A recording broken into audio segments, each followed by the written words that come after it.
आज 115वा जनसेवकाचा जनसंवाद हा जो आमचा उपक्रम आहे हा पार पडला आणि विविध ठिकाणाहून फार महत्त्वाच्या अशा समस्या घेऊन या ठिकाणी वैयक्तिक आणि समूह असं दोन्ही प्रकारे या ठिकाणी लोक आली होती।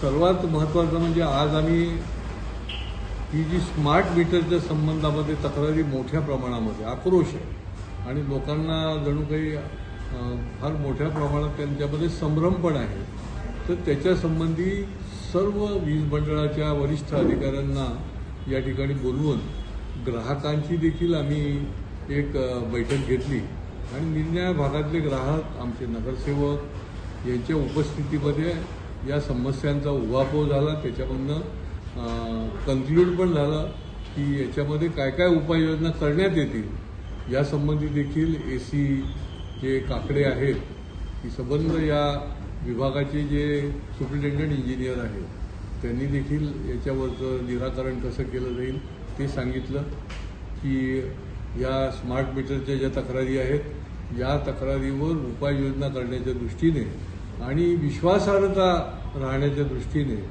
त्या ठिकाणी ज्याची तक्रार असेल त्या ठिकाणी ती अटेंड करून 100% त्याचं निरसन केलं जाईल। आधीचा मीटर देखील त्या ठिकाणी लावून स्मार्ट मीटरशी त्याची कंपॅरिझन देखील केलं जाईल।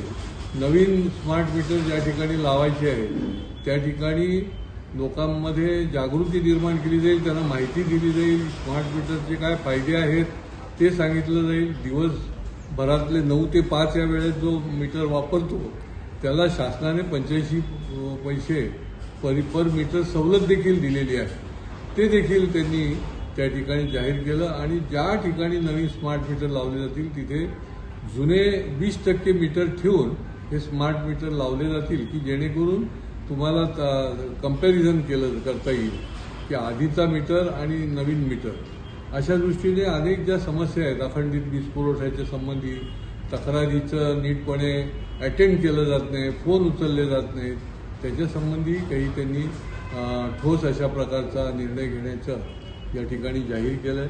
त्याचबरोबर सायबर गुन्हा जो आहे, सायबर गुन्हे फार वाढले आहेत। एक मोदी सरकारने एक चांगलं केलेलं आहे आणि PMO ऑफिसमधनं एक सर्क्युलर पण आलं आहे की 5 लाखाच्या वरचं जे सायबरचं क्राईम असेल किंवा गुन्हा असेल तर त्याचं निराकरण जे आहे ते ताबडतोब करण्याच्या दृष्टीने उपाययोजना करण्याचं ते सर्क्युलर आहे। आणि त्याच्यामुळे सायबर गुन्ह्यामध्ये ज्यांचं या ठिकाणी आर्थिक नुकसान झालेली आहे, तक्रारी आहे, त्यांना ही चांगली खुशखबर आहे की त्यांचं निराकरण जे आहे ते होत जे नव्हतं ते देखील होण्याचा रस्ता जो आहे तो क्लिअर झालेला आहे। महापालिकेमध्ये मोठ्या प्रमाणामध्ये कंत्राटी कामगार आहेत आणि या कंत्राटी कामगारांच्या निरनिराळ्या विभागाच्या तक्रारी देखील येत असतात आणि त्या तक्रारी येऊनसुद्धा तेच कंत्राटदार जे आहेत ते त्या ठिकाणी काम करत असतात आणि त्याच्यामुळे त्या संबंधामध्ये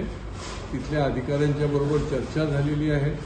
त्यांनी मिनिमम वेजेस ॲक्टप्रमाणे कसे मिनिमम वेजेस देत नाही त्याची देखील त्यांना माहिती दिली गेलेली आहे आणि येणाऱ्या 2 आठवड्यामध्ये या संबंध जेवढे ठेकेदार आहेत निरनिराळ्या विभागामध्ये, अगदी अतिक्रमण विभागामध्ये देखील जे ठेकेदार आहेत हे काही बॉन्डेड लेबर नाही आहेत, त्यांना तुम्ही वेट बिगारासारखं वागणूक देणार, 4-4, 5-5 महिने पगार देणार नाही, तर त्याच्यासंबंधी आढावा घेऊन त्यांच्यावर कारवाई करण्याची पुन्हा एकदा मी सांगितलं आहे।